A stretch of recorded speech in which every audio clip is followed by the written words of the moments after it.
Ooh, what's going on, GameLeapers? It's Coach Cheeks, and in today's video, we're going to be talking about the 10 best S+ tier champions in 12.8. So with all the data we have so far in this patch, these champions are the cream of the crop, the best of the best. And in this video as well, guys, we're not just going to tell you the champions, we'll also give you the rune page, the summoner spells, the skill order, and the items you have to build in these champions. Today's video is sponsored by Opera GX, a web browser built for gamers that includes tons of features to ensure you have the best gaming and browsing experience. Now, one of the best features in this bad boy is GX Control, which enhances your PC's performance if you decide to keep your browser running while you're in game, because there's nothing like FPS lagging during one of those big team fights. Now, on top of that, it's especially great for those of you that like to keep a bunch of tabs open but don't want to see a decrease in your frames per second. The panel lets users limit the amount of CPU or RAM they're willing to let their browser use, and not to mention there is also a network limiter to game performance in games and streams. Now, you can also customize your browser with special themes, wallpapers of course, and colors to make it look special and a bit more personalized. So that's GX Control, but we also have GX Corner. This lets you stay up to date with free games, the best deals on new games, and gaming news. And all of these will be in one easily accessible place. So the GX Corner is going to allow you to switch between platforms and also see the upcoming games in the release calendar. And this isn't just available on PCs, it's also available on mobile devices. So what are you waiting for? Click on the link down below to download Opera GX for free, the best browser for gamers. Now let's get into the countdown, and we're going to start in the bot lane and talk about Samira, who might have just above a 50% win rate, but the point is, for a champion who's picked a lot and banned a lot, she is a very strong AD carry, and all of the buffs in the preseason and in Season 12 themselves, so the mana cost reduction in your ultimate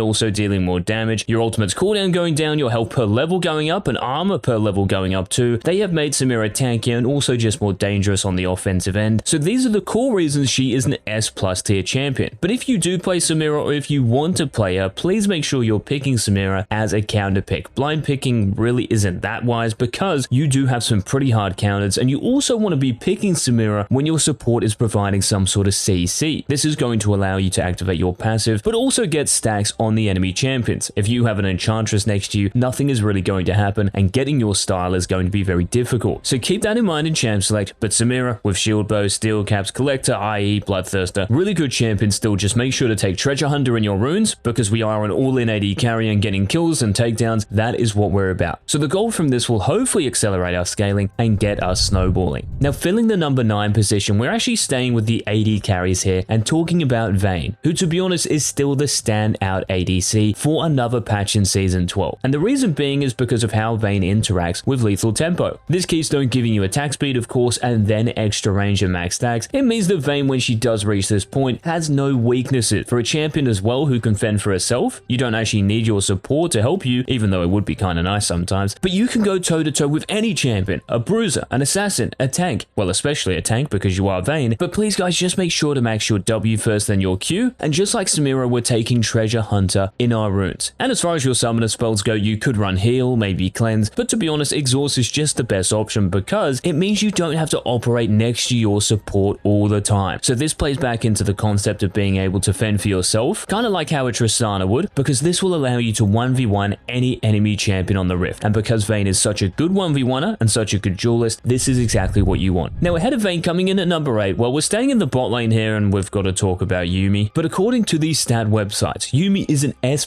tier champion despite holding around a 50% win rate. So I don't know if I really believe this, but hey, these websites don't lie, so we've got to put her on here. And I think it's a little weird because there are a lot of other supports who are just better than Yuumi at the moment. So if we think of Senna, Blitzcrank, Janna, Nami, these champions actually have much higher win rates across the board in every single elo and are just performing better. I have no idea, so if anyone in the comments wants to riddle to me why Yuumi has to be on this countdown, please let me know. And speaking of one of those supports who is performing better than Yuumi, just obviously, this is Renata Glass. And ever since her inception into the league roster, she's really been killing it. And the big reason why is because of her kit, the Zillion Ultimate, also known as your bailout, the handshake, the loyalty program for your trading, the shield, the displacement for the enemy champions, and of course your hostile takeover, where the enemy champions will start hitting each other. And because of this, your ultimate has amazing synergy with some AD carries in particular, so like Aphelios' Moonlight Vigil. Both of these hitting multiple enemy champions, it can be devastating. Also with champions like Jarvan or Rumble, the area of effect damage you bring to a team fight because of your ultimate, it can be game winning. And if you are going to play Renata in 12.8 guys, please make sure you run this rune page right here. In almost 2,000 matches, this has a 56% win rate, and I also really like Renata's taking Ignite. And of course for your your items, make sure you're getting Lucidity Boots first, followed by Shirelia's Battle Song. The movement speed and also the ability haste is super useful, and then Chemtech Putrefy. Because the enemy champions, let's be honest, it's Season 12, who is not going to have healing in their kit, so this is just essential. But Renata comes in at number 7, excellent support. Now holding the number 6 position on the countdown, we're finally moving out of the bot lane and into the mid lane, and this is Zed. And for Zed, like lots of champions, is holding around a 50-ish% win rate, and in most elos this is what it's going to be. But just like Samira, I guess in a way, Zed is picked a lot and banned a lot, so he's a champion in high demand. This might even mean that some new players are playing Zed and testing him out, decreasing the win rate just a little bit, whereas if you think of champions like Yorick, for example, that win rate is pretty much purely based off one tricks who play the champion. But regardless, Zed is an S+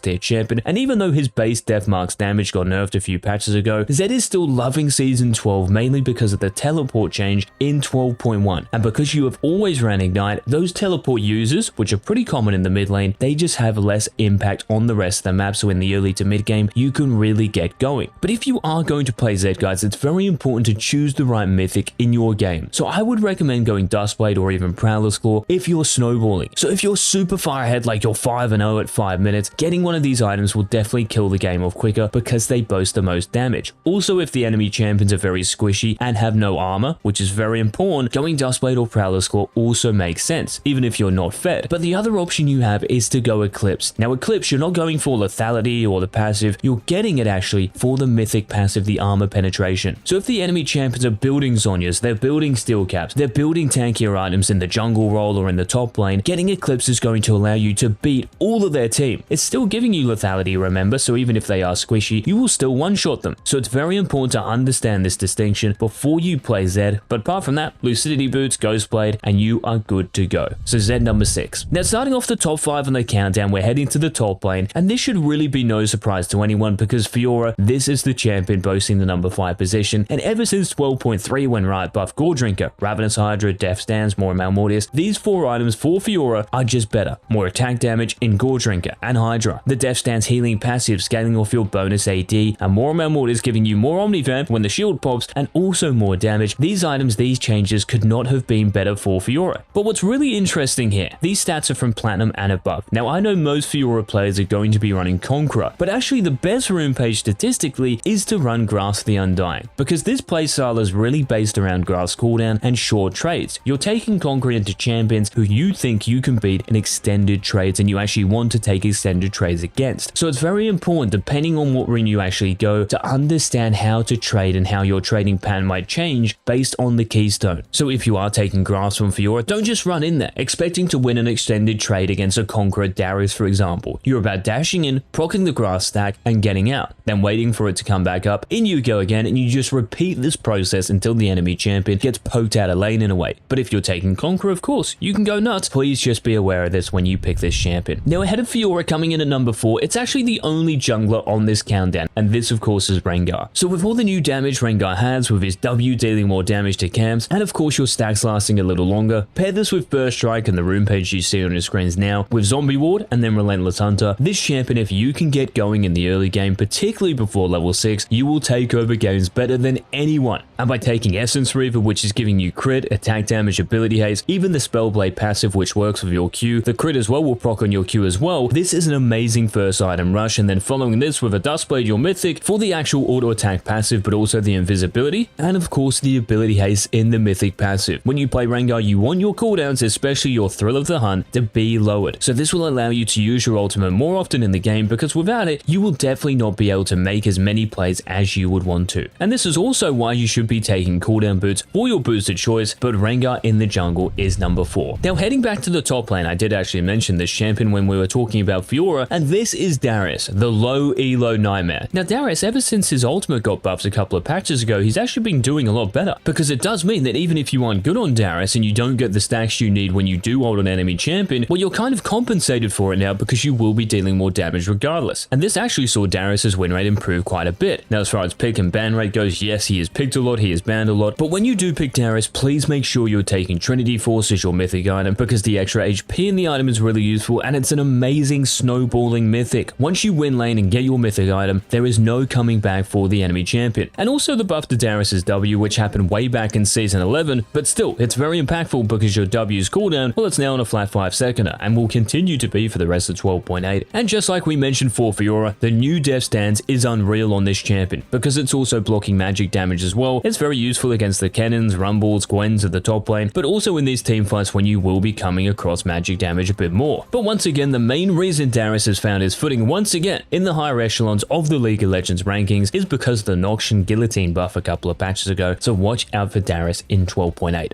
Now, beating Darius to number 2 on this countdown, we're heading back to the bot lane here and talking about, by far, the best AD carry of 12.8. And you can probably get it from these couple of clues I'm going to give you, but this champion's attack damage per level was increased recently. Also, the AD ratio in one of his passes was also increased. So who's this going to be? This is Lucian, of course. So press the attack Lucian, who now has better scaling because of those buffs I mentioned, so the AD ratio is going up. This means that for a champion who's very early game oriented, he actually has really good scaling now as well. Like, I don't know if you guys have played as Lucian or played against him. In 12.8, you probably have because he's picked so much. You really notice and feel this if you're playing the champion in the mid to late game. It's almost like you hit as hard as you do in the early game. But if you are going to play Lucian, guys, please remember the new Vigilance passive you have and the AD ratio that got buffed in this, it works with Enchanter support. You can still pick Lucian, of course, with CC support, but you are actually just more enhanced now when you play with something like a Nami or a Janna or even a Soraka or a Sona. You will hit a lot harder. Now, these champions, of course, don't bring the CC to the table that a champion like a Braum or a Nautilus or a Leona would, but that is the trade-off. Also, because of your better scaling now, these Enchantresses scale incredibly well themselves. So even if you do lose the early game, there's always a great chance of you coming back into the game. But you might be like, how can Lucian be number 2 if Gale Force got nerfed last patch? You know, the cooldown going back up to 110 seconds. Well, as Lucian, it's less severe compared to other AD carries because you do have your Relentless Pursuit. So because you have an innate dash, you are less reliant on the Gale Force active as someone like a Jhin or a Caitlyn or a Jinx, for example. But Lucian, guys, with PTA, make sure you copy down this rune page and also consider going Exhaust instead of Heal as your second summoner spell. Now, it does depend on the enemy bot lane. So if they have a very all-in bot lane, the AD carry might be a Tristana or a Samira. Running Exhaust is essential, so just be aware of this in Champ Select. Now, if Lucian is number 2, who on earth can be number 1 on this countdown? Like, is there really a champion stronger than Luce? Well, we're going to head to the mid lane for this pick. And just like Lucian in Season 12, this champion received a lot of really healthy buffs. But after she did get buffed, because she was overperforming so much, she did receive a couple of little nerfs. So who do you guys think this is going to be? Well, this, of course, is Ahri. And we can go on all day about the Ahri changes, the buffs to her damage, the resets you can get in your Spirit Rush when you get takedowns so you can get multiple dashes off in teamfights. Of course, this is all big news. But I think the bigger news for Ahri is that you don't have any hard counters. You can blind pick this champion whenever you want, and even though this won't decide games, like in most elos you can blind pick anything and still do well, but it does certainly help. And a couple more tips if you do end up picking Ahri. When you're using Everfrost, try to use the Glacier active before you use your charm. Even if you don't get the root, you just get the slow, there's a bigger chance of you landing your E and then the rest of your damage afterwards. Also, your teammates' damage, they will want you to use Glaciate first before going for a random charm. So that's important. And the other thing that's important here is that into most matchups you want to be taking your W at level 1, but into champions you can't actually hit at level 1, so big range champions like Vel'Koz or Xerath or Ziggs, taking your Q first is very important, and then fighting for priority, so level 2. So into these specific artillery long range mages, getting Q first is the way to go. So remember all of this stuff, guys, when you pick R in 12.8. Unreal champion, so good at the moment, and I wouldn't be surprised in the next few patches if she did get a couple more nerfs because she's picked so much and she has too good of a win rate for it to really be ignored. So those were, guys, the 10 best S+